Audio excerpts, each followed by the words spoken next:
मेरे घर में पधारो, भोले शंकर जी को ले आना, मेरे घर में पधारो, घर में पधारो गजानन जी, मेरे घर में पधारो, घर में पधारो गजानन जी, मेरे घर में पधारो, घर में पधारो गजानन जी, मेरे घर में पधारो, घर में पधारो गजानन जी, मेरे घर में पधारो। बोलिए श्री गणेश जी महाराज की, बोलिए परम पूज्य गुरुदेव जी महाराज की, बोलिए श्री बांके बिहारी लाल की, बोलिए श्री भागवत महापुराण की जय। हम सबके बीच अधधाम से पधारे हुए परम पूज्य महाराज श्री मंचस्थ हो चुके हैं। सभी भागवत रसिक भक्तों से निवेदन करेंगे कि आप सब में समस्त कार्यों को विश्राम दें और कथा प्रांगण में पधारें और आज प्रथम सत्र के दिव्य पावन कथा का रसपान करके अपने जीवन को कृतार्थ करें, धन्य बनाएं। हम निवेदन करेंगे इस कथा के जो मुख्य यजमान हैं श्री तिवारी जी सपत्नी मंच पर पधारेंगे। व्यासपीठ पूजन तदोपरांत हम सभी पूज्य महाराज श्री के दिव्य वाणी से भागवत ज्ञान गंगा में हम सभी आनंद लेंगे।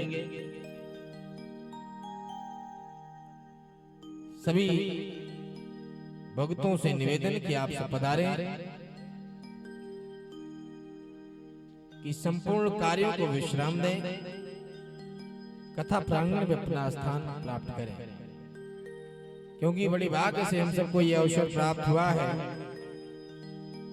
तिवारी जी के किए गए सत्कर्म का फल श्रीमद् भागवत महापुराण तो है ही, कहीं न कहीं आप सभी क्षेत्रवासियों के भी पुण्य का उदय हुआ है, जो ऐसा दिव्य क्षण आप सबके इस परिक्षेत्र में हो रहा है, प्राप्त हो रहा है। तो सभी से निवेदन है कि आप सब पधारें। आइए, व्यासपीठ पूजन हो रहा है, हम सभी इस दिव्य क्षण का दर्शन लाभ प्राप्त करें। जय श्री राधे, जय श्री श्याम। हरि ओम हरि हरि ओम। आशाद्य नगरीं दिव्याम् अभिषिक्ताय सीतया राजाधिराज राजाय रामभद्राय मंगलम्। हरि ओम। अपवित्रः पवित्रो वा सर्वावस्थाङ्गतोऽपि वा यः स्मरेत् पुण्डरीकाक्षं शुभायाभ्यन्तरशुचि पुण्डरीकाक्षा पुनादो अतिथिराजम्यः। ओम केशवाय नमः, माधवाय नमः, नारायणाय नमः, हस्तो वृक्षात् ऋषिकेशाय नमः, पवित्री धारणम्। हरि ओम। पवित्रैस्तो वैष्णव्यो शपितृप वृषभ उत्पुनामि छिद्रेण पवित्रेण सूर्य सरश्मभिः तशते पवित्रपते पवित्रभूतसत्काम पुनेतिच्छकेयम्। यजमानस्य भाले तिलके कृतः चन्दनास्तु महत्पुण्यं पवित्रं पापनाशनम्। आपदां हरिते नित्यं लक्ष्मी तिष्ठतु सर्वदा। आइए हाथ में अक्षत और पुष्प लेकर के भागवत भगवान का ध्यान करें। हरि ओम। त्यक्त्वा सुदुस्त्यज सुरेप्सितराजलक्ष्मी धर्मिष्ठयालवचसा यद्गादरणम्। मायामृगं दयितयेप्सितमन्वधावत् वन्दे महापुरुषते चरणारविन्दम्। श्री पुराण पुरुषोत्तमाय नमः। ध्यानार्थे चतुष्पाणि नमस्कारान् समर्पयामि। हरि ओम। श्रीखण्डं चन्दनं दिव्यं गण्डाढ्यं सुमनोहरं विलेपनं सुरश्रेष्ठ चन्दनं प्रतिगृहीयता। चन्दनान्ते अक्षतम्। ओम अक्षताश्च सुरश्रेष्ठ कुमकुमायुक्ता सुशोभिता मया निवेदिता भक्त्या गृहाण परमेश्वर। अक्षतं समर्पयामि पुष्पं पुष्पमाला। हरिः ओम। माल्यादीनि सुगन्धीनि मालत्यादीनि वै प्रभो मया हृतानि पुष्पाणि पूजार्थं प्रतिगृह्यताम्। पुष्पं पुष्पमालां समर्पयामि धूपम् आघ्रापयामि प्रदक्षिणीपं दर्शयामि। हरिः ओम। वनस्पतिशोद्भूतो गन्धाढ्यो गन्धुत्तमाग्नेयाश्रवदेवानां धूपोऽयं प्रतिगृह्यताम्। शाज्यं च वरसंयुक्तं महनिना योजितं मया दीपं गृहाण देवेश त्रैलोक्यतिमिरापहं। प्रत्यक्षदीपं दर्शयामि हस्तौ प्रक्षाल्य श्रीकेशाय नमः। अथ नैवेद्यं निवेदयामि। हरिः ओम। अन्नपदे अन्यशनो देहनमीवस्य सुस्मिडाः प्रप्रदातारं धारिघ ऊर्जन्नो देहि द्विपदे चतुष्पदे। नैवेद्यं निवेदयामि नैवेद्यान्ते आत्मनीयं जलं समर्पयामि तत्रादौ दर्पदक्षिणां। हरिः ओम। हिरण्यगर्भगर्भस्थं हेमबीजं विभावशो अनन्तपुण्यफलमदा अता शान्तिं प्रयच्छ मे। कृतायाः पूजायाः शाद्गुणार्थे यथाशक्तिं राजकीय मुद्रां दर्पदक्षिणां समर्पयामि। जे तीर्थानि विसरन्ति श्रीकाहस्तानि खङ्गिळाते खागुं सहस्रयोजनेव धन्वानि तन्मषि। अथ मन्दवसवाञ्जलिं। हरिः ओम। अग्नेन यज्ञमयजन्त देवास्तानि धर्माणि प्रथमान्याशन्न तेहनाकं महिमान सजन्त चित्रापूर्वे साध्याः सन्ति देवाः। मन्दपुष्पाञ्जलिं क्षमाप्रार्थनाम् अक्षतपुष्पाणि नमस्कारान् समर्पयामि। बोले भागवत भगवान की। बोले वृंदावन बिहारी लाल की। अथ व्यास पूजनम। मुख्य यजमान जी गुरुदेव भगवान को पुष्पहार से सुशोभित कर रहे हैं। जो भक्तगण यहाँ पर उपस्थित हैं जोरदार ताली बजा करके पूज्य श्री का अभिवादन करें। नमोस्तुते व्यास विशाल बुद्धे फुल्लारविन्दायत पत्र नेत्र। येन त्वया भारत तैल पूर्णः प्रज्वालितो ज्ञानमया प्रदीपः। बोले व्यास भगवान की। बोले गुरुदेव भगवान की।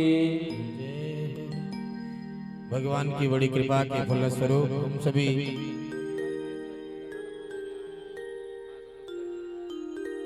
मुख्य यजमान जी ने व्यासपीठ पूजन किया और पूज्य महाराज श्री को माल्यार्पण करके आशीर्वाद प्राप्त किया। इसी कड़ी में हम निवेदन करेंगे संतोष भैया जी से, विजय भैया जी से कि आप सब मंच पर आकर पूज्य महाराज से के गेवा को पुष्पहार से अलंकृत करके आशीर्वाद प्राप्त करें। भगवान की बड़ी कृपा आज हम सभी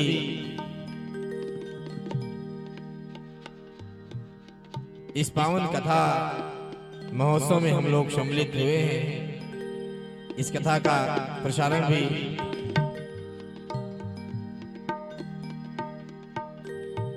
अवध टीवी चैनल पर किया जा रहा है। जो दूर दराज भक्त हैं वो सभी इस कथा का रसपान कर सकें, ऐसा दिव्य क्षण तिवारी परिवार को के द्वारा प्राप्त हो रहा है। सभी क्षेत्रवासी भक्तों से निवेदन है कि आप पधारे। आइए हम सभी श्रद्धा भक्ति के साथ दिव्य पावन आरती करते हैं और सभी भक्त अपने स्थान पर खड़े हो जाएं। ओम हरि ओम। चंद्रमा मनसो जात चक्षुः सूर्यो वजायत श्रोत्राद्वायुश्च प्राणश्च मुखादग्निर्लजायत। श्री भागवत भगवान की है आरती। पापियों को पाप से है तारती। श्री भागवत भगवान की है आरती, पापियों को पाप से है तारती। श्री भागवत भगवान की है आरती, पापियों को पाप से है तारती। श्री भागवत भगवान की है आरती, पापियों को पाप से है तारती।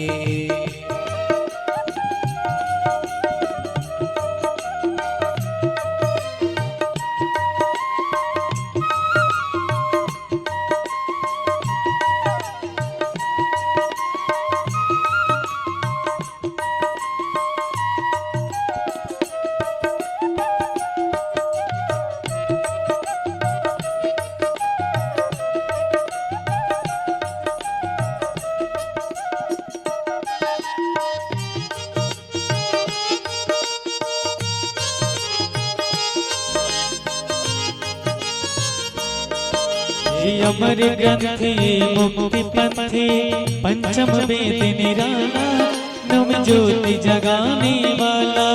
ये अमर ग्रंथ ये मुक्ति पंथ ये पंचम वेद निराला, नव ज्योति जगाने वाला।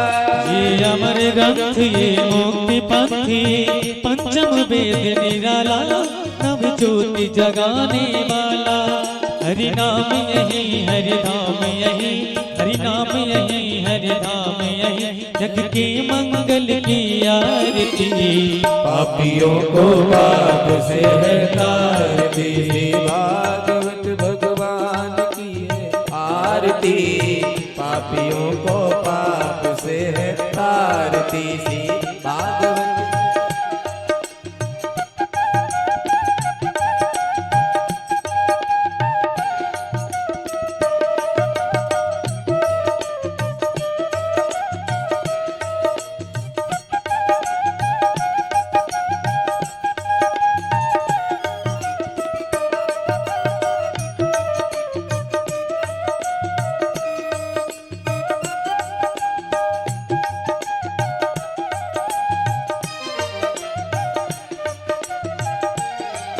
ये शांति गीत पावन पुनीत, पापों को मिटाने वाला, हरि दर्श कराने वाला। ये शांति गीत पावन पुनीत, पापों को मिटाने वाला, हरि दर्श कराने वाला। ये शांति गीत पावन पुनीत, पापों को मिटाने वाला, हरि दर्श कराने वाला। ये शांति गीत पावन पुनीत, पापों को मिटाने वाला, हरि दर्श कराने वाला। ये सुख करनी ये दुख हरनी, ये सुख करनी ये दुख हरनी, ये सुख करनी ये दुख हरनी, सुख करनी ये दुख हरनी। श्री मधुसूदन की आरती, पापियों को पाप से है तारती। श्री भागवत भगवान की है आरती, पापियों को पाप से है तारती।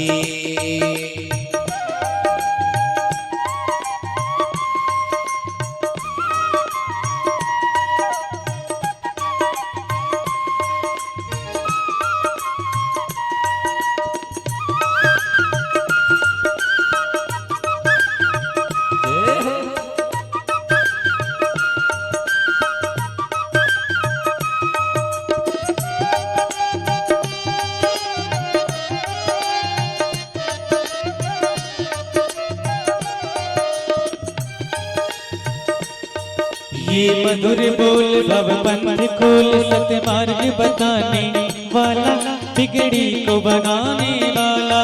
ये मधुर बोल भव पंथी खोल, सन्मार्ग बताने वाला, बिगड़ी को बनाने वाला। ये मधुर बोल भव पंथ खोल, सत्य मार्ग बताने वाला, बिगड़ी को बनाने वाला।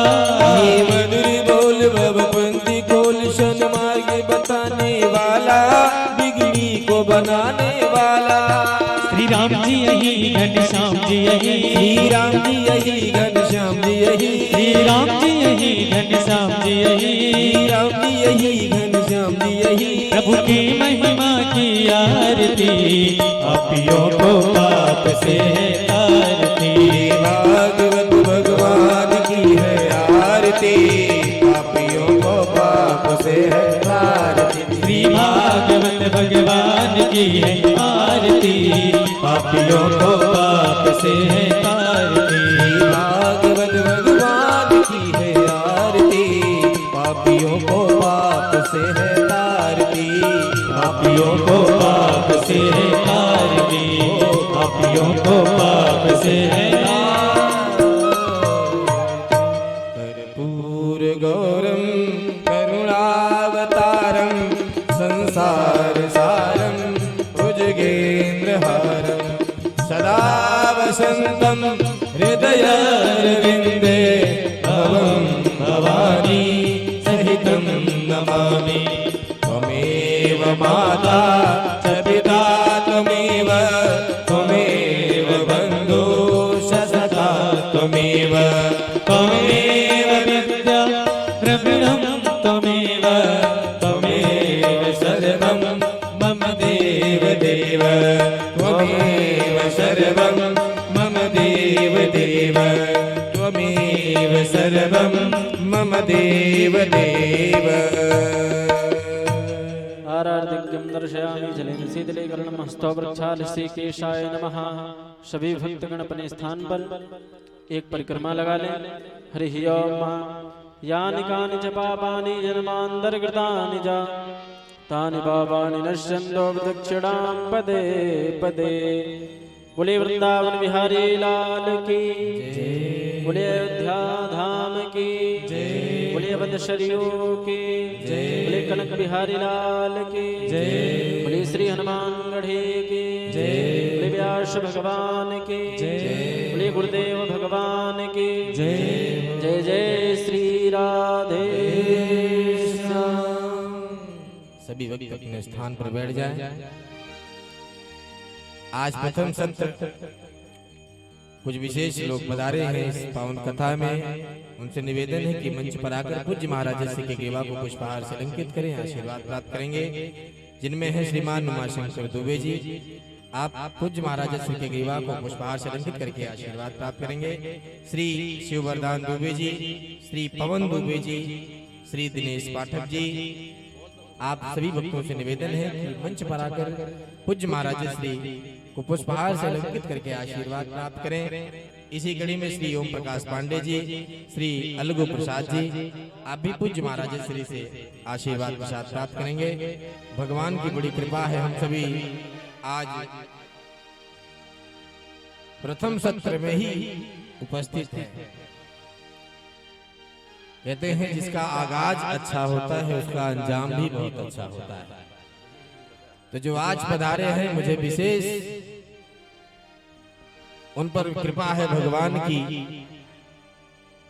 कि पहले ही दिन उनकी उपस्थिति श्रीमद् भागवत कथा महामहोत्सव में हुई है। वैसे बहुत सारे लोग चाहकर भी पहले दिन उपस्थित नहीं हो पाते, आज उपस्थित हुए हैं तो हम सभी बड़भागी हैं और हम सबके भी पुण्यों का कहीं न कहीं उदय हुआ है। सभी क्षेत्रवासी भक्तों से पुनः निवेदन करेंगे कि आप सब अपने समस्त कार्यों को विश्राम दें और कथा प्रांगण में पधारें, क्योंकि संसार के कार्य तो हमको अनवरत करने हैं, हमेशा करने हैं, उनसे तो कभी विश्राम होना ही नहीं है। कहते हैं कि जब भी मौका मिले, किसी ने कहा है कि जब तलक है जिंदगी फुर्सत न होगी काम से, कुछ समय ऐसा निकालो प्रेम कर लो राम से। तो जो भी पल मिले वो ऐसे ही पल हैं जो किसी के माध्यम से भगवान बना देते हैं जीवन में और हम सबको प्राप्त हो जाता है। तो आज जो पल हम सबको प्राप्त हुआ है तो उसका हम सभी लाभ लें। सभी से निवेदन करेंगे कि सारे कार्य विश्राम दिए जाएं और दिव्य पावन कथा का रसपान किया जाए, क्योंकि केवल भगवान की कथा है और अपने जीवन में किया गया सत्कर्म ही है जो हम सबको उस परमात्मा के चरणों तक पहुंचाएगा। इसलिए सभी से हम आग्रह करेंगे कि आप सब पधारें। संसार के लोगों से आशा न किया करना, यहाँ कोई नहीं अपना, श्री राम जपा करना। केवल भगवान का नाम, जब भी कष्ट आए जीवन में, जब भी ऐसे सुख दुख दोनों में केवल भगवान का नाम। जीवन के समंदर में तूफान भी आते हैं, जब कोई नहीं आता हरि आप ही आते हैं, हरि आप ही आएंगे, उन्हें याद किया करना, यहाँ कोई नहीं अपना, केवल राम जपा करना। तो संसार के सारे कार्यों को हम सब विश्राम दें और 7 दिनों तक पूज्य महाराज श्री की शरण प्राप्त करके दिव्य पावन कथा ज्ञान गंगा में हम सभी आनंद लें। ऐसा हमारा आप सभी से निवेदन, उपस्थित सभी भक्तों से निवेदन है कि आप सब एकाग्रचित होकर दिव्य पावन कथा का रसपान करें, क्योंकि आज की कथा भागवत महात्म्य की कथा है, जो अति क्लिष्ट है। अगर हम सबका मन भगवान के चरणों में और कथा में नहीं रहेगा तो हम उसका भाव नहीं समझ पाएंगे। आज हम सभी भागवत का परिचय जानेंगे कि वास्तव में भागवत है क्या। तो सभी से निवेदन कि आप सब एकाग्रचित होकर पावन कथा का रसपान करें। आप सभी भक्तों की तरफ से पूज्य महाराज श्री से हम निवेदन करेंगे कि हम सभी भक्तों को आज इस महामहोत्सव के प्रथम सत्र के दिव्य पावन कथा का रसपान कराएं, जिससे हम सबका सत्संग पथ प्रशस्त हो, हम सबका मार्गदर्शन हो। पूज्य महाराज श्री। हरि ओम।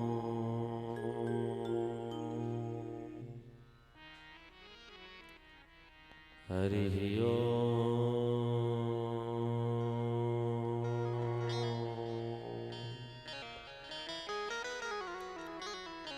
हरि ओम।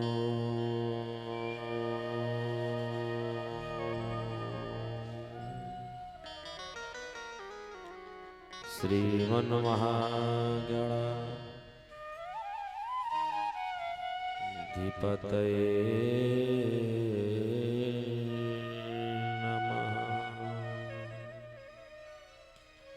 श्री सरस्वत्यै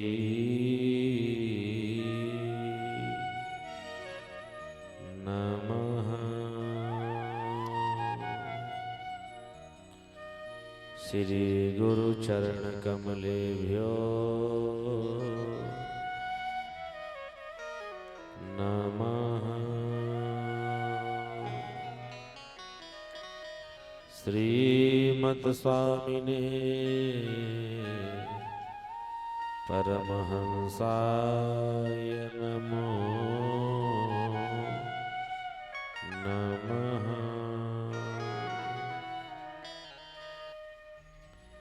श्री सीतानाथ समारंभा रामानंदार्य मध्यमा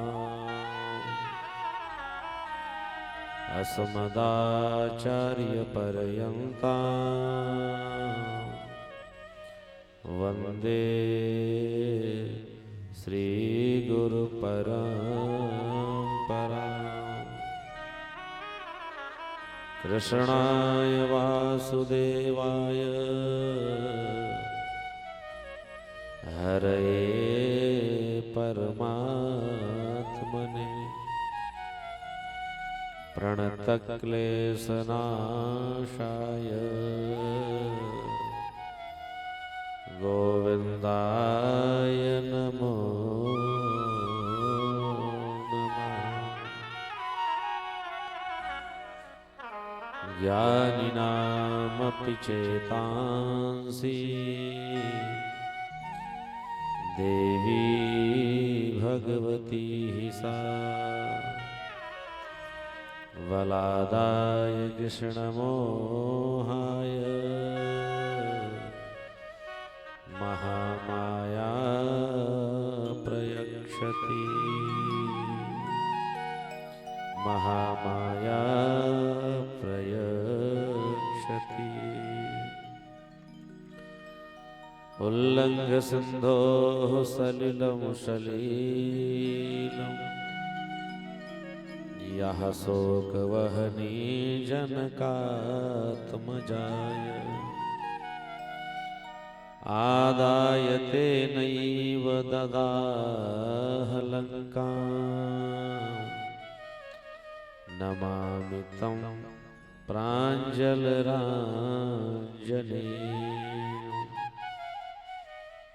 जय जय श्री राधारमण जय जय नवल किशोर जय गोपी चित चोर प्रभु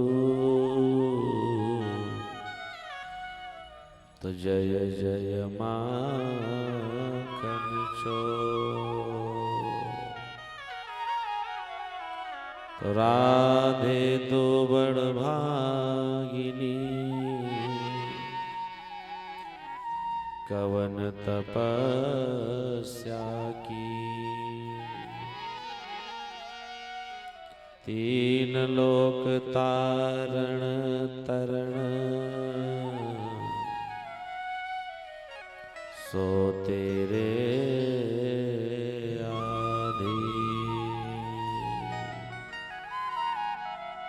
तो वृंदावन के वृक्ष को मर्म न जाने को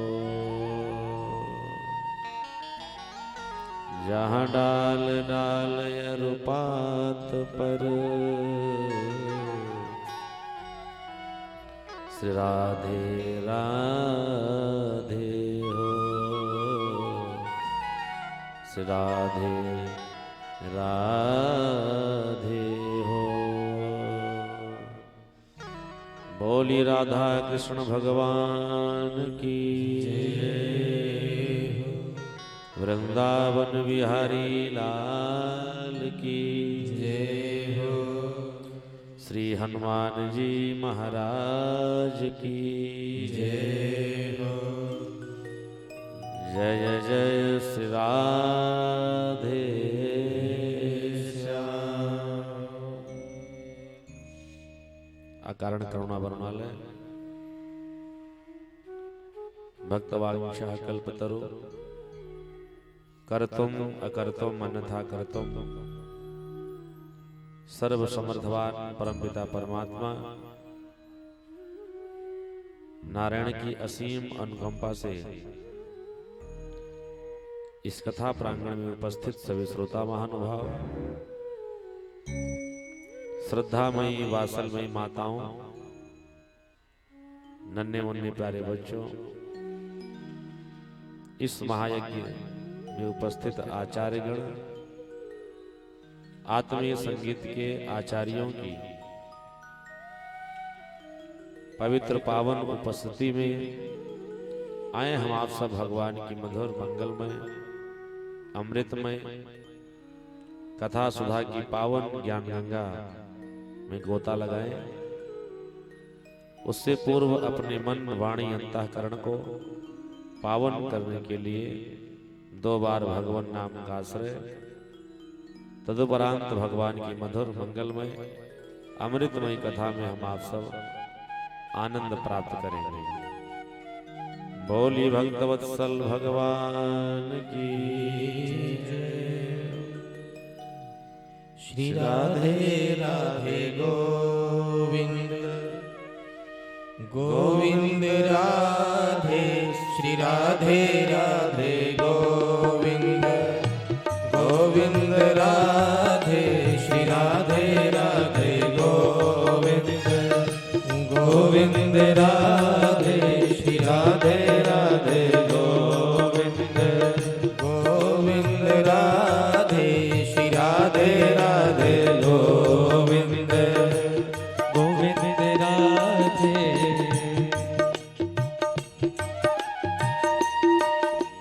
मस्ती में झूमते हुए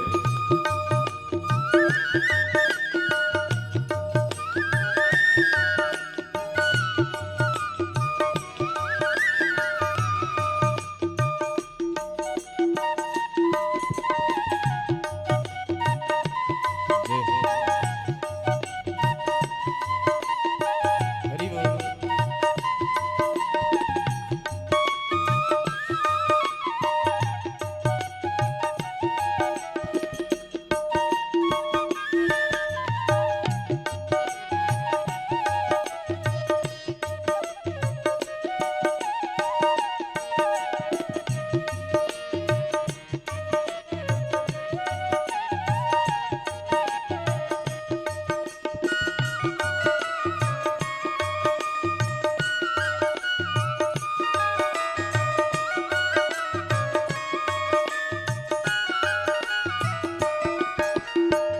गोविंद राधे गोपाल राधे गोविंद राधे गोपाल राधे गोविंद राधे गोपाल राधे गोविंद राधे गोपाल राधे श्री राधे राधे गोविंद गोविंद राधे श्री राधे राधे गोविंद गोविंद राधे श्री राधे राधे गोविंद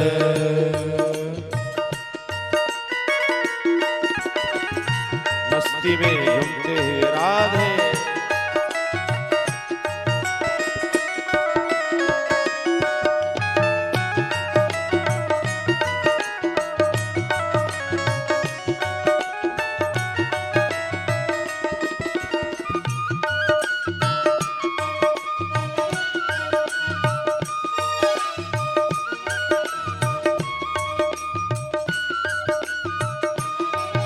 गोविंद राधे गोपाल राधे गोविंद राधे गोपाल राधे गोविंद राधे गोपाल राधे गोविंद राधे गोपाल राधे गोविंद राधे गोपाल राधे गोविंद राधे गोपाल राधे गोविंद राधे गोपाल राधे गोविंद राधे गोपाल राधे श्री राधे राधे गोविंद गोविंद राधे श्री राधे राधे गोविंद गोविंद राधे श्री राधे राधे गोविंद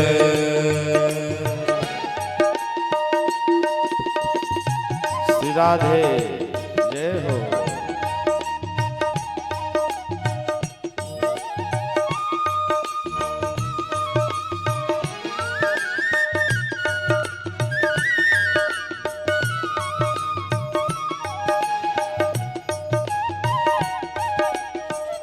जय हो श्री राधे झूमते हुए जय जय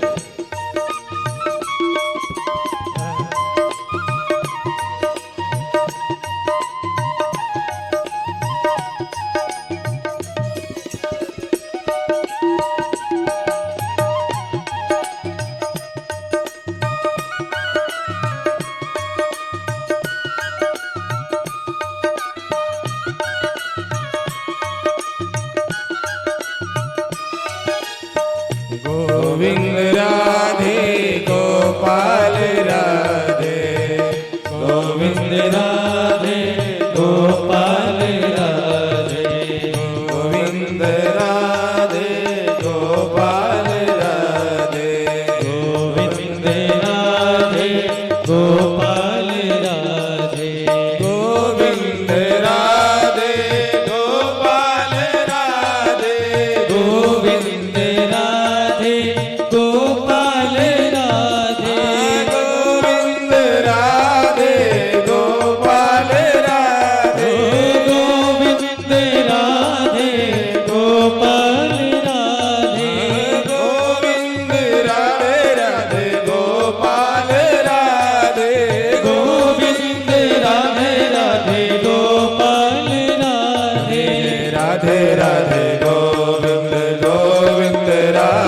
श्री राधे राधे गोविंद गोविंद राधे श्री राधे राधे गोविंद गोविंद राधे श्री राधे राधे गोविंद गोविंद राधे राधे गोविंद गोविंद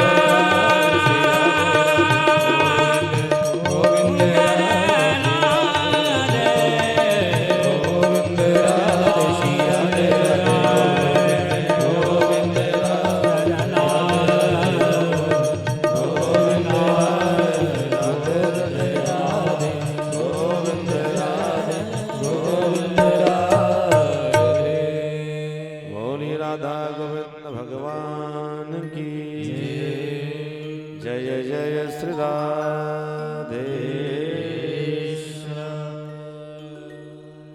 समुपस्थित भक्त वृंद, श्रोतृवृंद, अपने मन वाणी को एकाग्र करते हुए भागवत भगवान के चरणों में हम आप सब श्रद्धा भक्ति के साथ नमन वंदन करते हुए भागवत की इस पावन कथा का रसपान एकाग्रचित होकर के करें, क्योंकि आज भगवान की बहुत महती कृपा की प्राप्ति हमारे आप के सबके जीवन में हुई है। ये जो भागवत कथा आज हम आप सब सुनने के लिए इस पावन प्रांगण में उपस्थित है, ये भगवान की बहुत बड़ी कृपा है। भागवतकारों ने तो यहां तक कहा कि जन्मांतरे भवेत पुण्यम तदा तो भागवतम लभे एतस्मात् परम किंचित मनः शुद्ध्यैर्न विद्यते मनः शुद्ध्यैर्न विद्यते। आज जो भागवत की कथा का शुभारंभ तिवारी जी के जीवन में, इनके परिवार में हो रहा है, इनके परिवार के सदस्यों की और इनके कई जन्मों के पुण्य आज समर्जित हुए, एकत्र हुए। कई जन्मों का जब पुण्य एक साथ समर्जित होता है, तब दरवाजे पर ही भागवत कथा श्रवणपान करने का शुभ अवसर प्राप्त होता है। जन्मांतरे भवेत पुण्यम, जब जन्म जन्मांतर कल्प कल्पांतर युग युगांतर का कहीं थोड़ा सा पुण्य मानव जीवन में उदय हुआ, तब हम आप सब भागवत की कथा प्रांगण में आज उपस्थित होकर के भगवान की मधुर मंगलमय अमृतमय कथा श्रवण हेतु इस प्रांगण में आज उपस्थित है। एतस्मात् परम किंचित मनः शुद्धैर्न विद्यते। भागवत जी में महात्माओं ने कहा कि कई जन्मों का पुण्य तो जीवन में आज एकत्र हुआ, साथ साथ मनः शुद्धैर्न विद्यते, जो हमारे आपके सबके मन की शुद्धि हुई, हमारा आपका सबका मन निर्मल हुआ, हमारा आपका सबका मन पावन हुआ, पवित्र हुआ। मन की शुद्धि का फल है कि हम आप सब आज इस कथा के प्रांगण में उपस्थित हुए हैं और ये अद्भुत अलौकिक अमृतमयी कथा का शुभारंभ हमारे मुख्य यजमान जी के दरवाजे पर आज हो रहा है। ये भगवान की बहुत बड़ी कृपा है और मैं बार बार कथा में कहता हूं कि भाग्यशालियों को भगवान धन देते हैं, मकान देते हैं, दुकान देते हैं और भगवान पद प्रतिष्ठा प्रदान करते हैं जो भाग्यशाली होते हैं। तो भाग्यशालियों को धन दौलत मकान दुकान पद प्रतिष्ठा की प्राप्ति होती है और जो सौभाग्यशाली होते हैं उनको ये भागवत कथा की प्राप्ति होती है। बोली भक्तवत्सल भगवान की। तो आज तिवारी परिवार, ये पूरा क्षेत्र, पूरा ये ग्राम, पूरी क्षेत्र के जितने जनमानस के लोग इस कथा के प्रांगण में जुड़ेंगे, कथा सुनने के लिए पधारेंगे, सबके जीवन के सौभाग्य का उदय हुआ। भाग्य उदय से धन और सौभाग्य के उदय से भागवत कथा। और ऐसी अलौकिक अद्भुत कथा के श्रवण हेतु हम आप सब कथा के प्रांगण में पधारे हैं। हम आप सब बड़े ही सौभाग्यशाली हैं। भगवान की बहुत बड़ी कृपा है कि ऐसा शुभ अवसर आज हमको आपको सबको प्राप्त हुआ। तो आज भागवत कथा के महात्म्य की चर्चा होगी। तो आज कथा का प्रथम दिवस पूरे परिवारीजन, गांव के सदस्य गण मिल करके बड़ी श्रद्धा भक्ति के साथ, धूमधाम के साथ हम लोग कलश यात्रा में गए। 2, 4, 5 किलोमीटर लोग पैदल भी चले हैं। और कथा का भी प्रारंभ होना था। आज प्रथम दिवस कुछ विलंब भी हो गया और जो बेचारे 4-5 किलोमीटर पैदल चल दिए,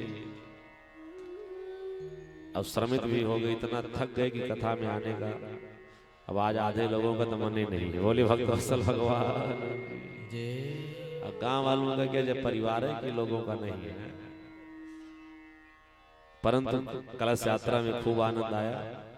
साथ साथ कथा का भी प्रारंभ हो रहा है। तो और पहले दिन की कथा में हर जगह कुछ विलंब हो ही जाता है, कई व्यवस्थाएं करनी पड़ती हैं। तो आज यहाँ भी कुछ विलंब से कथा का प्रारंभ हुआ, परंतु कल से कथा का समय वही ठीक 2 बजे से 6 बजे तक ही रहेगा। आज भागवत कथा के महात्म्य की चर्चा होनी है। भागवत की महिमा कितनी श्रेष्ठ है।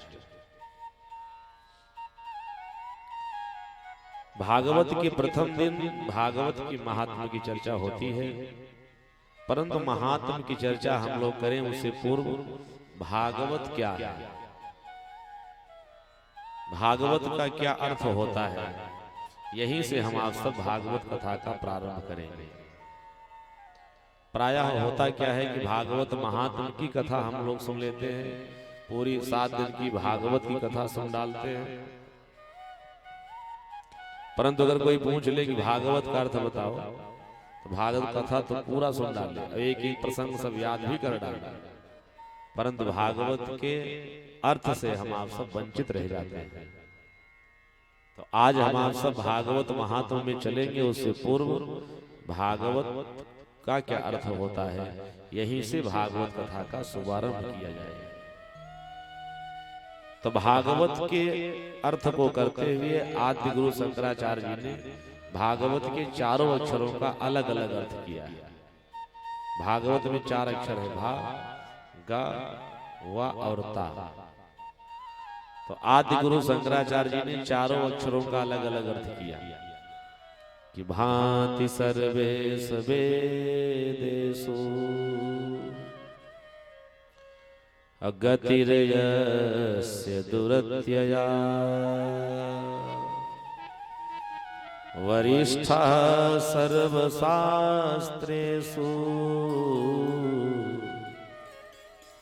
तत्त्वं परमयोगिनां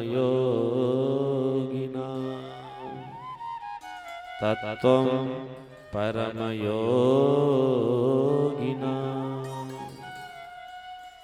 आदि गुरु शंकराचार्य जी ने भागवत के पहले अक्षर का भाग की व्याख्या करते हुए कहते हैं कि भांति सर्वेश वेदेषु। ये भागवत कथा सभी वेदों के समान है, वेदों की भांति है। हमारे आपके यहाँ सनातन धर्म में 4 वेद की चर्चा होती है, ऋग्वेद, यजुर्वेद, सामवेद और अथर्ववेद। चारों वेदों की यज्ञ का फल अनंत गुना होता है, परंतु इस कलयुग में चारों वेदों का क्या कहा जाए, एक वेद का यज्ञ करना संभव है। किसी तरह से कोई तैयार भी हो जाए तो वेद की आचार्य ही नहीं उपलब्ध हो पाते।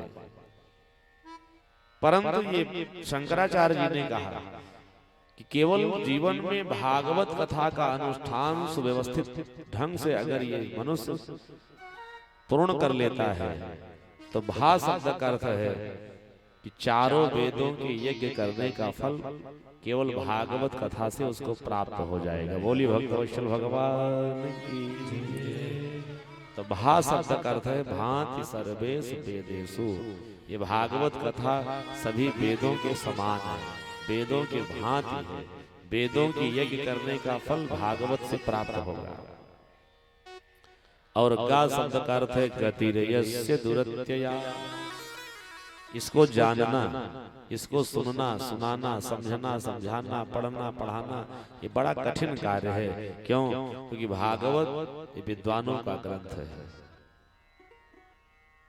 और हम आप सुन पढ़ समझ कहाँ पाएंगे जब इस भागवत के एक एक श्लोक की व्याख्या गणेश भगवान नहीं कर पा रहे थे। भागवत का एक एक श्लोक भगवान गणेश जी उसका अर्थ नहीं कर पा रहे थे।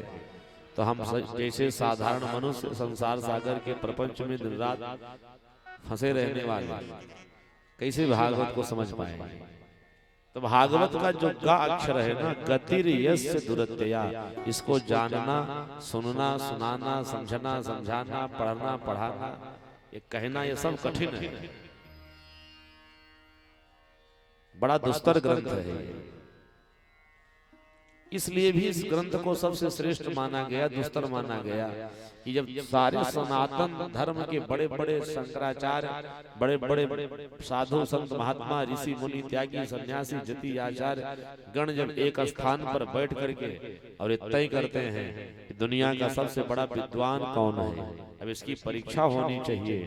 तो जब परीक्षा लेने के लिए आचार्यगण, महात्मा, संत, ऋषि, मुनि, तपस्वी सब किसी एक स्थान पर जब सबका संगम होता है तो उनमें जब परीक्षा जब ली जाती है तो हमारे विद्वानों ने कहा कि परीक्षा किसी और ग्रंथ से नहीं होती, किसी वेद से परीक्षा नहीं ली जाती, श्रुतियों से नहीं ली जाती, अन्य और पुराणों से परीक्षा नहीं होती, किसी शास्त्र से परीक्षा नहीं ली जाती। दुनिया का सबसे बड़ा विद्वान कौन है इसकी परीक्षा अगर ली जाती है तो विद्यावताम भागवते परीक्षा। विद्वानों की परीक्षा सिर्फ होती है तो भागवत जैसे ग्रंथ से होती है। बोली भागवत भगवान की। तो जिस ग्रंथ से दुनिया का सबसे बड़ा विद्वान कौन है इसकी परीक्षा ली जा रही हो तो वो ग्रंथ सबसे श्रेष्ठ तो है, कठिन है ही, परंतु सरल करके बहुत ही सुव्यवस्थित ढंग से आप सबके सामने भागवत कथा सुनाई जाएगी। हमको आपको करना क्या है कि एकाग्रचित होकर के इस कथा का रस हम आप सब ग्रहण करें। तो भांति सर्वेश वेदेषु गतिर्यस्य दुरत्यया वरिष्ठः सर्वशास्त्रेषु। और सभी शास्त्रों में भी एक ग्रंथ सबसे श्रेष्ठ माना गया। वाह का अर्थ है वरिष्ठः सर्वशास्त्रेषु। सभी शास्त्रों में, पुराणों में ये ग्रंथ बहुत ही श्रेष्ठ है। क्यों? 17 पुराण की रचना करने के बाद, वेद को 4 भाग में बांटने के बाद, महाभारत जैसे महान ग्रंथ की रचना करने के बाद भी सज्जनों व्यास जी को आनंद की प्राप्ति नहीं हो रही थी। जब नारद जी के कहने पर व्यास जी ने भागवत की रचना की तो वेद व्यास जी को इस ग्रंथ से परम आनंद की प्राप्ति हो गई, आनंद मिल गया। इसीलिए ये ग्रंथ वरिष्ठः सर्वशास्त्रेषु, वाह का अर्थ है कि सभी शास्त्रों में सबसे श्रेष्ठ है, वरिष्ठा, वरिष्ठ है। और ता शब्द का अर्थ है तत्वम परम योगिना, योगियों की संहिता है, परमहंसों की संहिता है। क्योंकि इस कथा के जो मुख्य श्रोता हैं वो है राजा परीक्षित। इस कथा के जो मुख्य वक्ता हैं वो कोई साधारण नहीं है, वो सुखदेव स्वामी।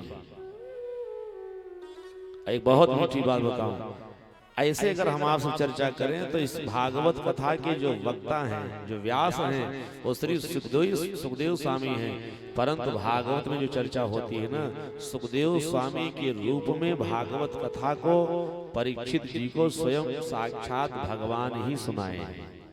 क्यों? क्योंकि जिस समय सुखदेव स्वामी कथा सुनाने के राजा परीक्षित जी के सामने गंगा के तट पर पधारे तो वहां ये नहीं लिखा गया कि सुखदेव स्वामी आ रहे हैं, वहां लिखा जा रहा है तत्रा भवत भगवान व्यास पुत्र। भागवत कथा का रसपान कराने के लिए तत्र अभवत माने तत्र माने वहां, अभवत माने आ गए। कौन? भगवान व्यास पुत्र, व्यास पुत्र बन करके भगवान ही पधारे। बोली भक्तवत्सल भगवान।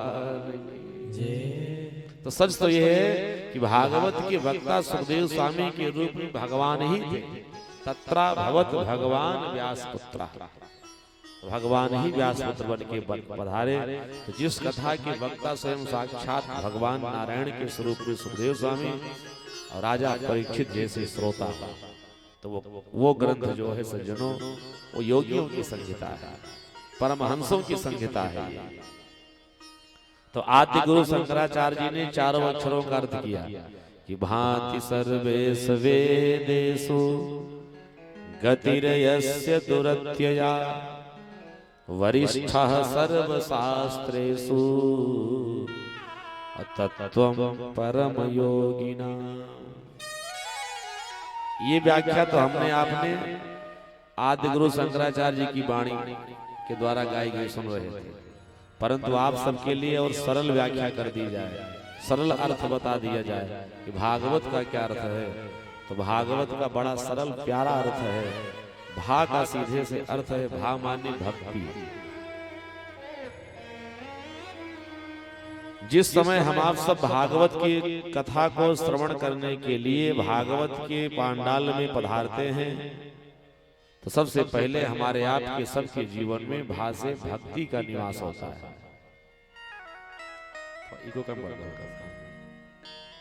भक्ति का निवास होता है, क्योंकि भा शब्द का अर्थ है भा से भक्ति।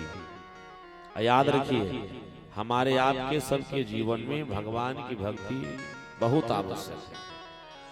भगवान ने बढ़िया सुंदर मनुष्य का तन दे दिया, धन दे दिया, मकान दे दिया, दुकान दे दिया, पद दे दिया, प्रतिष्ठा दे दिया, चलने के लिए गाड़ी घोड़ा वाहन की सारी व्यवस्था भगवान ने दे दी। परंतु याद रखना, अगर भगवान ने इतना सब कुछ दिया है, परंतु हम आप सब इतना सब पा करके भी अगर भगवान की भक्ति नहीं करना प्रारंभ किए, तो ये हमारा आपका पूरा जीवन सब बेकार हो जा रहा है। कैसे?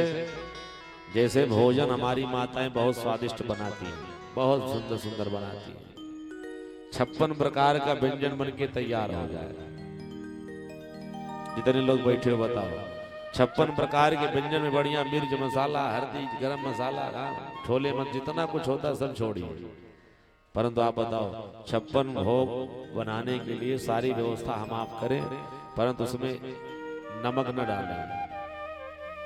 आप बताइए, भोजन में नमक नहीं होता, पूरा भोजन बेकार हो जाता है।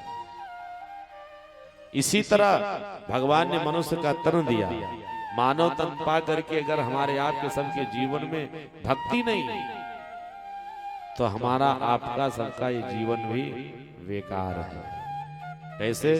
इसीलिए गोस्वामी जी ने बहुत अच्छे ढंग से वर्णन किया है कि भगतिहीन नर सोहहि कैसे, भगतिहीन नर सोहहि कैसे, भगतिहीन नर सोहहि कैसे, भगतिहीन नर सोहहि कैसे, लवण बिना बहु व्यंजन जैसे, लवण बिना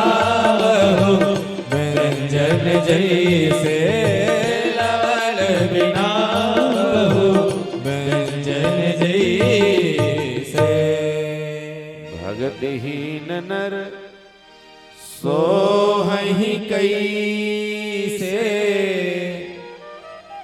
लवण बिना बहु व्यंजन जैसे। गोस्वामी जी ने कहा, भक्ति से हीन मनुष्य वैसे शोभा देता है जैसे नमक से हीन भोजन। सच बताऊं, हमारे आपके यहाँ तो भोजन में पड़ने वाले नमक को नमक बोला जाता है, परंतु आप कभी हमारे अयोध्या में आइए, कभी आप काशी विश्वनाथ चले जाओ, कभी हरिद्वार चले जाओ, ऋषिकेश चले जाओ, वृंदावन चले जाओ, या अभी हम लोग प्रयागराज से आ रहे हैं, तीर्थराज प्रयाग आइए। साधु संत महात्मा जहाँ विद्यमान होते हैं, उनकी जहाँ टोली रहती है, जहाँ उनका निवास होता है, जहाँ उनका भोजनालय होता है, प्रसादी की व्यवस्था होती है, वहां कभी आप नमक नाम सुनोगे ही नहीं। साधु संतों की वाणी में नमक को नमक नहीं बोला जाता। महात्माओं ने बढ़िया नमक का एक अलग नाम रखा है, आप लोग सुने भी होंगे। हमारे आपके यहाँ गांव में तो नमक को नमक बोला जाता है, परंतु साधु शाही भाषा में नमक को नमक नहीं, नमक का नाम है राम रस। याद रखना, जैसे भोजन में राम रस नहीं यानी नमक नहीं तो भोजन बेकार, ऐसे इस मनुष्य के जीवन में अगर राम रस नहीं है तो हमारा आपका सबका जीवन भी बेकार है। बोली भक्तवत्सल भगवान की जय। इसलिए भा शब्द का अर्थ है भा से भक्ति, और गा का अर्थ है गा से ज्ञान। जब तक हम आप सब सत्संग नहीं करेंगे, कथा नहीं सुनेंगे, तब तक मनुष्य के जीवन का वास्तविक ज्ञान हमको आपको सबको प्राप्त नहीं होगा। याद रखना, आजकल की शिक्षा व्यवस्था में हमको आपको जीवन के सच्चे ज्ञान की बातें नहीं बताई जाती। सच्चा ज्ञान कब है ना कि मानव तन पा करके हम आप सब इस संसार सागर में रह करके और परमपिता परमात्मा नारायण के परम धाम को जाने की जो व्यवस्था है, उस व्यवस्था को हम आप सब अच्छे ढंग से समझ जाए, तब हम आप सब ज्ञानी होंगे। संसार के प्रपंच को ही जान करके रह गए, घर बनाना, मकान बनाना, दुकान बनाना, गृहस्थी बढ़ाना, तो हम सब ज्ञानी नहीं, फिर अज्ञानी। क्यों? क्योंकि भगवान ने घर बनाने के लिए मानव तन नहीं दिया है, भोजन करने के लिए भगवान ने मनुष्य का तन नहीं दिया है, संसार सागर में उठने बैठने सोने जागने खाने पीने के लिए मानव तन नहीं मिला है। ये तो हमारी आपकी अज्ञानता है कि हम सब इस धरती पर जन्म लेकर के यही सब जानते, बस भगवान ने मनुष्य का तन दिया, बढ़िया मकान हो जाए, दुकान हो जाए, घर हो जाए, गृहस्थी हो जाए, वाहन हो जाए, आगे चल के शादी विवाह हो जाए, संतान उत्पत्ति कर ले। याद रखना, इस संसार सागर में जितने जीव जंतु कीड़े मकोड़े हम आप देखते हैं ना, जानवर, ये सब भोजन करते हैं हमारी आपकी तरह। हाँ, ये ठीक है कि हम आप अन्न खाते कुछ और खाते हो, लक्ष्य तो एक है ना, उदर की पूर्ति, उदर भरना। तो जीव जंतु जानवर भी अपना उदर भर रहे हैं, हम भी भर रहे हैं। यही नहीं, हम आप सोते हैं, जीव जंतु जानवर भी सोते हैं। हम आप घूमते टहलते हैं, जितने जीव जंतु जानवर पशु पक्षी सब घूमते टहलते हैं। भैया रहने के लिए बढ़िया मकान हम आप बनाते हैं, पक्षी भी अपने रहने के लिए बढ़िया घोंसला बनाता है। एक दिन ऐसा आएगा कि मकान की एक ही चाहे सोने की लगवा लो, साथ जाएगी नहीं, सब ही रह जाएगा। पक्षी भी घोंसला बनाता है, तिनका नहीं ले जा पाता, बेचारा चुन चुन के लाके इकट्ठा करता है। यही नहीं, दाम्पत्य जीवन के प्रारंभ के उपरांत हम आप सब संतानोत्पत्ति करते हैं। शादी विवाह हो जाने के बाद जितने कीड़े मकोड़े जीव जंतु पशु पक्षी हैं, सब संतानोत्पत्ति करते हैं। तो भगवान ने मनुष्य का तन क्यों दिया है? इसका ज्ञान जब तक नहीं होगा तब तक हम आप सब शास्त्र की दृष्टि में, संत की दृष्टि में अज्ञानी हैं। डिग्री चाहे पीएचडी की आप ले लो, चाहे बीटेक कर लो, चाहे एमटेक कर लो, चाहे एमबीए कर लो, चाहे बीबीए कर लो, ये सारी शिक्षा व्यवस्था तो केवल संसार के प्रपंच के लिए होती है, परंतु वास्तविक ज्ञान तो सत्संग से प्राप्त होगा कि भगवान ने मनुष्य का तन हमको आपको क्यों दिया है। इसीलिए गोस्वामी जी ने कहा कि बिनु सत्संग विवेक न होई, बिनु सत्संग विवेक न होई, बिनु सत्संग विवेक न होई, बिनु सत्संग विवेक न होई, राम कृपा बिनु सुलभ न सोई, राम कृपा बिनु सुलभ न सोई,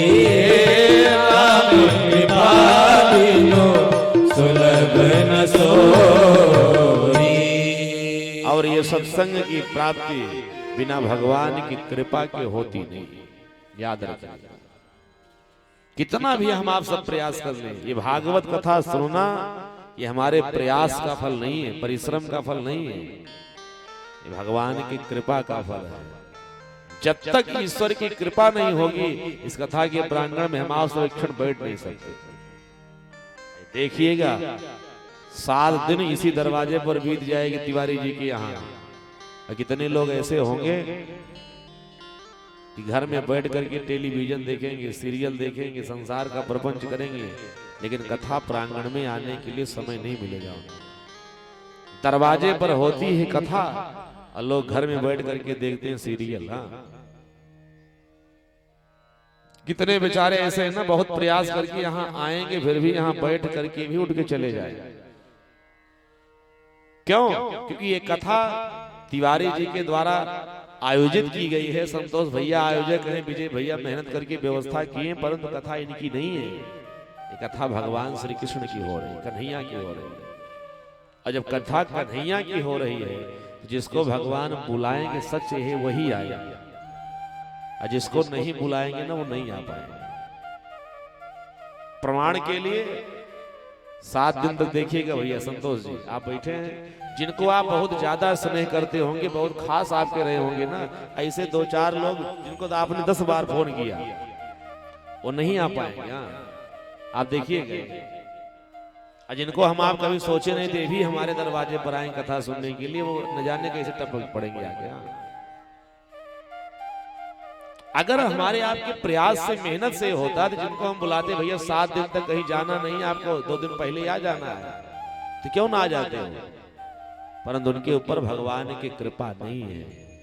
इसलिए याद रखिएगा, इस पूरे कथा के प्रांगण में वही आ पाएगा जिसको ईश्वर बुलाएंगे, जिसको कन्हैया बुलाएंगे।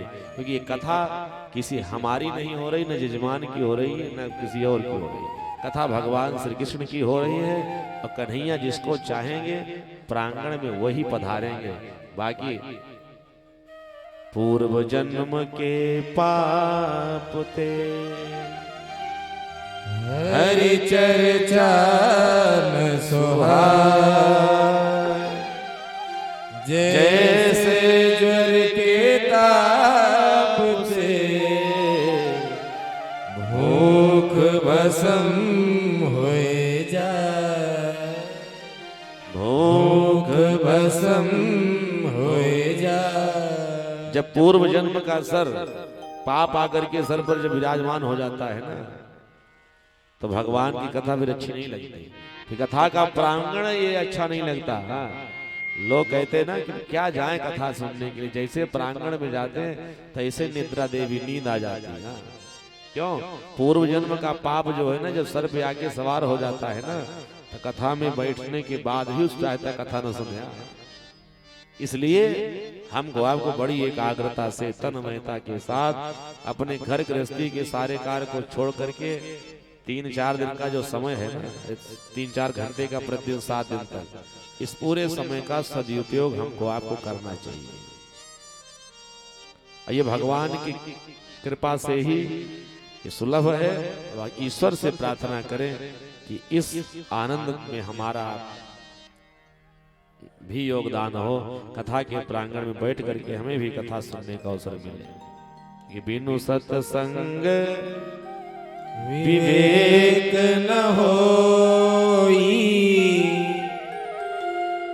राम कृपा बिनु सुलभ न सोई,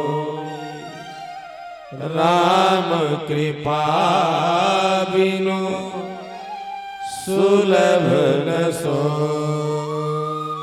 बिना ईश्वर की कृपा के, बिना राम जी की कृपा के ये सत्संग की प्राप्ति असंभव है। ये ज्ञान कब होगा? जब कथा सुनेंगे। तो गा शब्द का अर्थ है गा से ज्ञान, भा का अर्थ है भा से भक्ति, और गा का अर्थ है गा से ज्ञान, और वा शब्द का अर्थ है वा से वैराग्य, और ता शब्द का अर्थ है ज्ञान भक्ति वैराग्य के द्वारा हम आप सब उस तत्व रूपी परमपिता परमात्मा नारायण को प्राप्त करने का मार्ग समझ पाएंगे। ता का अर्थ है तत्वम परम योगिनाम, उस परम तत्व की प्राप्ति के लिए ज्ञान भक्ति वैराग्य के ही मार्ग से हमको आपको जाना पड़ेगा, तब हमको आपको सबको भगवान की प्राप्ति होगी। और मुझे लगता है इसीलिए सज्जनों भागवत के महात्म में ज्ञान वैराग्य और भक्ति की कथा भी गाई गई है, क्योंकि भागवत का अर्थ होता है ज्ञान भक्ति और वैराग्य के द्वारा उस परम तत्व को प्राप्त करना। बोली भक्त वत्सल भगवान की। ये भागवत कथा का दूसरा अर्थ हम आप सुन रहे और तीसरा भी सुन ले। भा का एक अर्थ होता है भा से भूमि, और गा का अर्थ होता है गा से गगन, वा का अर्थ होता है इस वातावरण में जो लोग भगवान की मंगलमय कथा का रसपान करेंगे, ता शब्द का अर्थ होता है सबका तरन तार हो जाएगा। बोली भक्त वत्सल भगवान की, सब तर जाएगा। इसलिए ये अद्भुत अलौकिक मंगलमय कथा सुनने के लिए हम आप सब पधारे हैं। ये बड़ी लाभप्रद कथा है।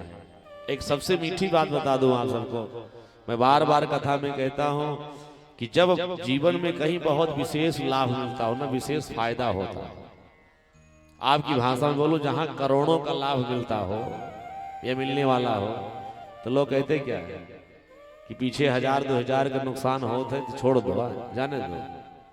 जहां ज्यादा फायदा होता है तो छोटे फायदे को लोग त्याग देते हैं। याद रखना, ये भागवत कथा सुनना ये हमारे आपके सबके जीवन का, हमारे आपके सबके पूरे जीवन का, जन्म जन्मांतर का सबसे बड़ा लाभ है। इसीलिए मैं आप सबसे प्रार्थना कर रहा हूं, पहले दिन ही कर रहा हूं कि जीवन के इस परम लाभ को पाने के लिए घर गृहस्थी के, मकान के, दुकान के, व्यापार के, नौकरी चाकरी के 2-4 घंटे काम अगर छोड़ने पड़े, संकोच मत करना, क्योंकि इससे बड़ा लाभ संसार सागर में कोई नहीं है। बोली भक्त वत्सल भगवान की। और भागवत का एक अर्थ और बड़ा प्यारा है। ये भागवत कथा होती क्यों है समझते हैं, जानते हैं? सच तो यह है कि भागवत कथा का एक और अर्थ जो है वो यह है कि भागवत कथा सुन करके हम आप सब भगवान के परम भागवत बन जाए। भागवत कथा मनुष्यों को भागवत बनाने के लिए होती है। भागवत का सीधा सा अर्थ है भगवान के भक्त बनो। आपने सुना होगा ना, कभी कभी महात्मा लोग कहते हैं ना, ध्रुव जी महाराज भगवान के परम भागवत थे। अरे प्रहलाद जी भगवान के परम भागवत थे। यानी भागवत का सीधा सा एक अर्थ होता है कि हम आप सभी कथा सुन करके भगवान के लाडले बन जाएं, भगवान के परम भक्त बन जाएं। और कथा सुनेंगे तो भगवान के लाडले बनेंगे, भगवान के भक्त बनेंगे, तब जाकर के हमारे आपके सबके जीवन का कल्याण होगा। ऐसी अद्भुत मंगलमय कथा है जो हम आप सब श्रवण पान करने के लिए इस कथा प्रांगण में उपस्थित हैं। आए भागवत का महात्म का जो पहला श्लोक है बड़ा प्यारा है। इस कथा, इस श्लोक का श्रवण करने से हमारे जन्म जन्मांतर, कल्प कल्पांतर, युग युगांतर के जो पाप ताप संताप है ना, वो सब समाप्त हो जाते हैं। तो हमारे साथ बोल सके तो बोले, और नहीं बोल सकते हैं तो कम से कम सुने। बड़ा सरल, बड़ा प्यारा श्लोक है, प्राय सबको याद भी रहता है जो भगवत प्रेमी हैं। तो आए यहीं से भागवत कथा के महात्म का प्रारंभ हुआ है। सच्चिदानंद रूपाय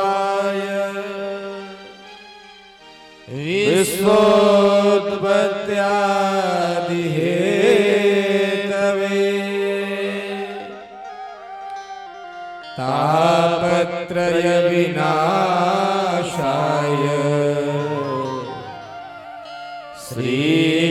श्रीकृष्णाय वयं नुमः। श्रीकृष्णाय वयं नुमः।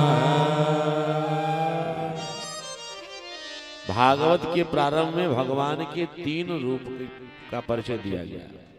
भगवान का रूप कैसा है? तो सच्चिदानंद रूपा, भगवान के 3 रूपों की चर्चा की गई। सच्चिदानंद। सत धन चिद धन आनंद बराबर सच्चिदानंद। भगवान का जो पहला स्वरूप है वो सत्य का है। इस संसार सागर में एकमात्र कोई सत्य है तो ईश्वर। या तो हमारी आपकी मृत्यु, इसके अलावा इस संसार सागर में कुछ सत्य नहीं है। जितना कुछ हमको आपको सब दिख रहा है ना, ये घर दुकान मकान गृहस्थी माया जाल प्रपंच की सारी वस्तुएं, ये सब असत्यवत है। परंतु भगवान की माया के वशीभूत होने के कारण हम आप सब असत्यवत संसार को सत्य समझ बैठे हैं। परंतु ये घर मकान दुकान ये कुछ सत्य है ही नहीं, ये सब असत्य है। सत्य उसको कहा जाता है जो हर समय सत्य जैसा है वैसा बना रहे, तीनों काल में, भूतकाल में भी और वर्तमान की भी स्थिति में, भविष्य में भी। और जो भूत में नहीं था, वर्तमान में नहीं रहेगा, भविष्य में दिख रहा है, वो सब असत्य है, याद रखिएगा। तो भगवान का जो पहला स्वरूप है वो सत्य का है, क्योंकि संसार सागर में ना सत्य इसे है, याद रखिए। इसे ये पांडाल यहां पर लगा है ना, तो आज के एक दिन पहले एक कथा का प्रांगण, एक कथा का पांडाल यहां नहीं था। 7 दिन तक यहां पर रहेगा, 7 दिन के बाद भी नहीं रहेगा। परंतु आज हमको आपको सबको दिख रहा है कि पांडाल लगा है, परंतु यहां था नहीं और भविष्य में यहां रहेगा भी नहीं। इसी तरह से हमारा आपका मकान दुकान घर प्रपंच जो भी गृहस्थी हमको आपको दिख रही है, पहले नहीं थी, आज दिख रही है। और भविष्य में जैसा मकान आज है ऐसा रहेगा भी नहीं। 50 वर्ष 100 वर्ष इसकी आयु होती, इसके बाद समाप्त हो जाएगा। तो ये मकान सत्य कैसे होगा? जितना कुछ दिख रहा है इन अक्ष के समक्ष ये सब सज्जनों असत्य है। सत्य अगर कुछ है तो देवाधिदेव महादेव ने भवानी जी से बताया संसार सागर में सत्य क्या है। और कहते देवी ध्यान दे करके सुनो, मैं किसी शास्त्र पुराण की बातें नहीं बता रहा हूं। भोले बाबा कहते तो क्या बता रहे हो?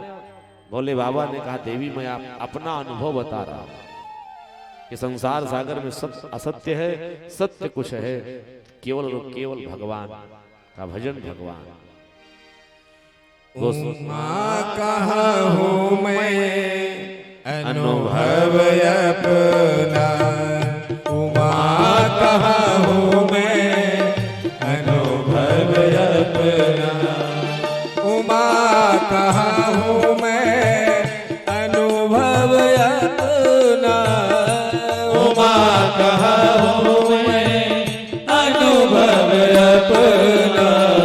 सत हरि भजन जगत सब सपना, सत हरि भजन जगत सब सपना, सत हरि भजन जगत सब सपना। सत्य कुछ है तो केवल हरि, हरि का भजन, इसके अलावा पूरा संसार सब स्वप्न है। इसलिए आप सबसे निवेदन करो, भगवान का जो पहला स्वरूप है वो सत्य का है, और दूसरा स्वरूप भगवान का चिद, चिद माने होता है ज्ञान, चिद माने होता है प्रकाश। हमारे आपके पास ज्ञान नहीं है, अगर ज्ञान है तो ज्ञान की पूर्णता नहीं है, अपूर्ण ज्ञान, आधा अधूरा ज्ञान है। कोई बहुत बड़ा विद्वान हो गया तो एक विषय का मर्मज्ञ हो गया, ज्योतिष का, परंतु उसको मैथ नहीं आता तो ज्ञानी कहाँ होगा? ज्ञानी तो वो है जो हर विषय का मर्मज्ञ हो। इस संसार सागर में हर विषय का मर्मज्ञ कौन है? कोई नहीं। अगर कोई है तो केवल और केवल ईश्वर है, केवल परमात्मा है। इसलिए भगवान का जो दूसरा स्वरूप है चिद, चिद माने होता है ज्ञान, चिद का एक अर्थ होता है प्रकाश। अब देखो धीरे धीरे अंधेरे का समय हो रहा है, तो हमको आपको जनरेटर लाइट बल्ब ये सब झूमर आदि की व्यवस्था चाहिए। कहीं जाना है तो टार्च चाहिए, क्योंकि हमारे आपके पास ज्ञान नहीं है। परंतु उस ईश्वर को, उस परमात्मा को, भगवान श्री कृष्ण को किसी जनरेटर की, लाइट की, बल्ब की, हाइलोजन की कोई आवश्यकता नहीं। क्यों? क्योंकि वो ज्ञान स्वरूप है। इसलिए शास्त्रों में कहा गया स्वयं प्रकाशाय नमस्करोमि। भगवान तो प्रकाश स्वरूप है ना, और वेदों में जब भगवान के दिव्य स्वरूप की चर्चा जब गाई गई तो विद्वानों ने कहा कि चंद्रमा मनसो जाता चक्षो सूर्यो वजायत। भगवान श्री नारायण के मन जो है ना वो चंद्रमा है और भगवान श्री नारायण के जो नेत्र हैं वो सूर्य नारायण हैं। अब आप बताओ, जिनके नेत्र ही सूर्य भगवान हैं, ऐसे भगवान को, ऐसे ईश्वर को, ऐसे परमात्मा को क्या लाइट की जरूरत है, बल्ब की जरूरत है? जिनके नेत्र ही चक्षो सूर्यो वजायत, नेत्र सूर्य नारायण हो जिनके, कभी भगवान को लाइट की जनरेटर की आवश्यकता नहीं।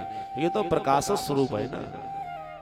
दूसरा स्वरूप भगवान का प्रकाश का है और तीसरा स्वरूप भगवान का आनंद का है। हमारे आपके पास आनंद नहीं है। आनंद है तो क्षणिक सुख है। कुछ वस्तुएं हमारे आपके जीवन में नहीं है जिसकी अपूर्णता है। पूर्ण हो गए, थोड़ा आनंद मिला, परंतु दूसरी इच्छा फिर जग गई। परिवार में 10,000 रुपए का इनकम नहीं था, आज 50,000 का है, फिर भी इच्छा पूर्ण नहीं और आ जाए। तो हर समय अपूर्णता बनी है, पूर्ण कुछ है ही नहीं।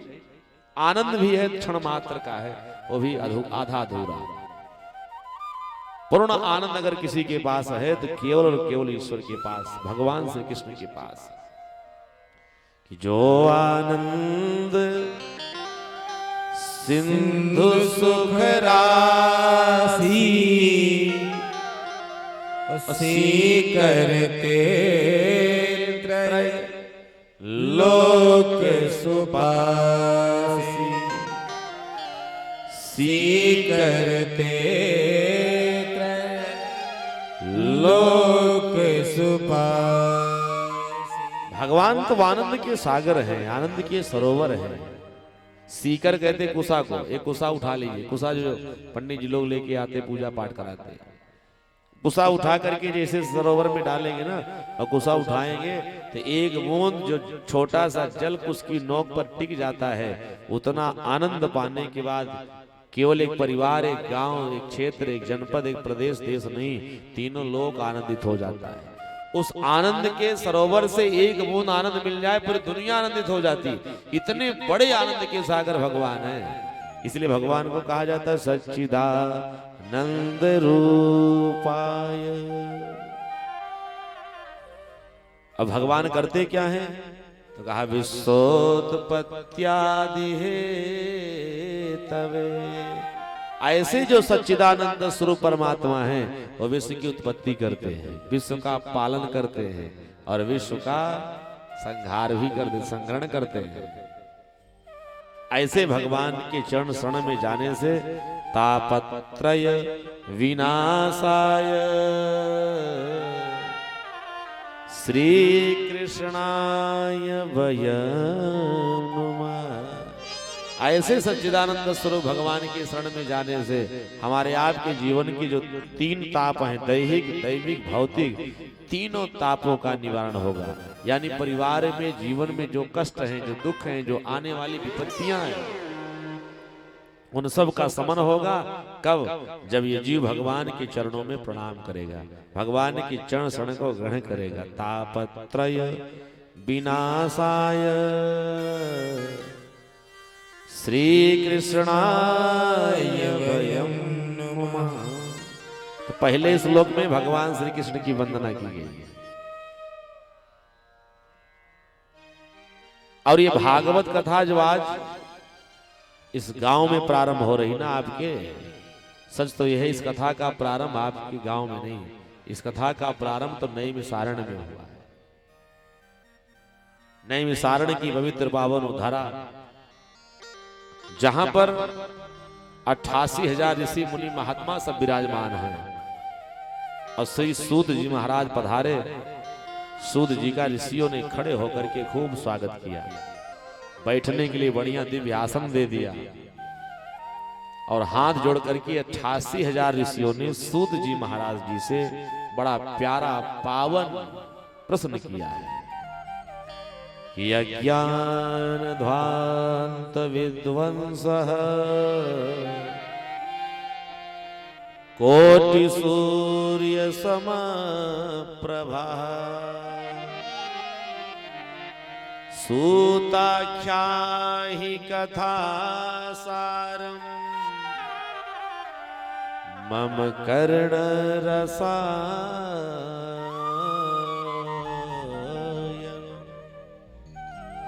88,000 ऋषियों ने कहा महात्मन, एक सूर्य भगवान जब उदित होते हैं ना तो दुनिया का जो अंधकार है वो समाप्त हो जाता है, अंधेरा छट जाता है। प्रातः काल की वेला मंगल में सुप्रभात वेला का प्रारंभ होता है। परंतु एक सूर्य नारायण नहीं, अगर पूरे इस आकाश में करोड़ों सूर्य एक साथ उदय हो जाए तो दुनिया का तो अंधकार समाप्त हो जाएगा क्षण मात्र में। परंतु इस मनुष्यों के हृदय में जो अज्ञान रूपी अंधकार है, पाप भरा हुआ है, ये 1 करोड़ सूर्य के भी उदय होने से समाप्त होने वाला नहीं। अब आपकी महिमा तो करोड़ों सूर्य से भी ज्यादा अधिक है। आप पधारे हो, कोई ऐसी कथा सुनाइए कि इस कलमस कसाय पाप ताप संताप में अपने जीवन को समर्पित किए हुए जितने कलयुगी प्राणी हैं, कलयुग के मनुष्य हैं, इनके जीवन में भगवान की भक्ति का संचार कैसे होगा? इनके जीवन से कलमस कसाय पाप ताप संताप से इनका जीवन मुक्त कैसे होगा? कृपा करके कोई ऐसी कथा सुनाइए। तो सूत जी कहते, ऋषियों आपने बड़ा अच्छा उत्तम प्रश्न किया है। एक अद्भुत अलौकिक कथा है और वो कथा तो देवताओं को दुर्लभ है, याद रखिए। आज जो कथा आपके इस बसवार खुर्द गांव में चल करके आई है ना, ये कथा सच ये है कि देवताओं को दुर्लभ है, परंतु भगवान की ऐसी कृपा कि देव दुर्लभ हो भागवत कथा आज हमारे तिवारी जी के प्रयास से आप सबके बीच में चल करके आ गई। बोली भक्त वैष्णव भगवान की जय। श्रीमद् भागवती वार्ता सुराणामपि दुर्लभा। ये भागवत कथा देवताओं को दुर्लभ है, परंतु परमात्मा की कृपा से, ईश्वर की कृपा से और इनके किए गए पूर्व जन्मों के फलस्वरूप पूर्वजों की कृपा से देवताओं को देव दुर्लभ वो कथा आज हमारे आपके बीच में चल के आई। जिस कथा को हम आप सब सुनने के लिए इस कथा के प्रांगण में आज विराजमान है ना, यही कथा सुनने के लिए एक बार 33 करोड़ देवता एक कलश अमृत लेके आए। सुखदेव स्वामी राजा परीक्षित को ये पावन मंगलमय कथा गंगा के तट पर सुनाने जा रहे थे। एक कलश अमृत ला करके रख दिया। कहा महात्मन, राजा परीक्षित को आज के 7वें दिन तक्षक सर्प डसेगा, उनकी मृत्यु हो जाएगी। कृपा करके अमृत पिला दीजिए, स्वर्ग की प्राप्ति होगी और उसके बदले में कथा मुझे सुना दीजिए। याद रखना, ये भागवत कथा सुनने के लिए 33 कोटि देवता एक कलश अमृत लेके आए कि अमृत ले लो और बदले में कथा मुझे सुना दो। कितनी महिमा है इस भागवत कथा की। और इस अमृत को पाने के लिए ना देवताओं ने बहुत तपस्या की। उत्तराखंड की खाड़ियों में जाकर के खूब तप किया। भगवान प्रसन्न हुए, वरदान मांगो। राक्षसों का राज संसार में हो गया है और ये राज मुझे मिलना चाहिए। भगवान ने कहा देखो, तुम्हें सबसे पहले जाकर के राक्षसों से मित्रता करनी पड़ेगी। और याद रखना, अमृत पाने के लिए देवतागण जाकर के पहले राक्षसों से मित्रता की। एक बहुत मीठी बात बताओ, हमारे धर्म शास्त्रों में साधु संत महात्मा अमलात्मा बिमलात्मा ऋषि मुनि तपस्वी भगवान से रात दिन बैठ करके हाथ जोड़ के सर झुका के भगवान के चरणों में प्रणाम करके नमन करके वंदन करके ईश्वर से केवल एक प्रार्थना करते, प्रभु इस संसार सागर में जाने जाने में कोई कर्म अगर इस शरीर से हुआ हो, अकर्म के फल स्वरूप मुझे अगर नरक जाना है तो कृपा करके आप नरक भेज दो। नरक की यातना, नरक के कष्ट, नरक के दुख को मैं सह लूंगा, परंतु हे प्रभु एक प्रार्थना है, एक निवेदन है, किसी दुष्टों का राक्षसों का साथ मुझे जीवन में मत देना। बोली भक्त वैष्णव भगवान की। क्योंकि राक्षसों का साथ, दुष्टों का साथ सज्जनों, ये नरक से भी ज्यादा दुखदायी होता है। इसलिए गोस्वामी जी ने कहा बल भरवास नरक करता था, दुष्ट संग जनि दे विधाता। बल भरवास नरक करता था, दुष्ट संग जनि दे विधाता। बल भरवास नरक करता था, दुष्ट संग जनि दे विधाता। दुष्ट संग जनि दे विधाता। महात्माओं ने कहा संसार सागर में आप मुझे नरक भेज दो, नरक की यातना, नरक के कष्ट को मैं सह लूंगा, परंतु प्रभु एक प्रार्थना है, दुष्टों का साथ मत देना। अमृत पाने के लिए राक्षसों को से जाकर के देवताओं को मित्रता करनी पड़ी पहले।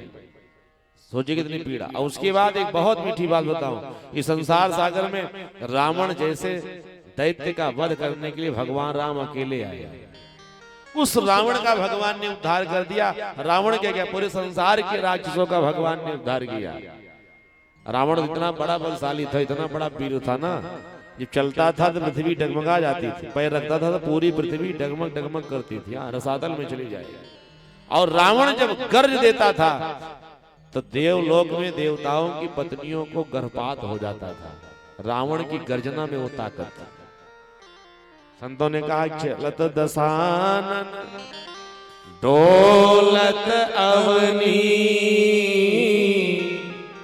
अगरजत गर्भ श्रवहि सुर रवनी।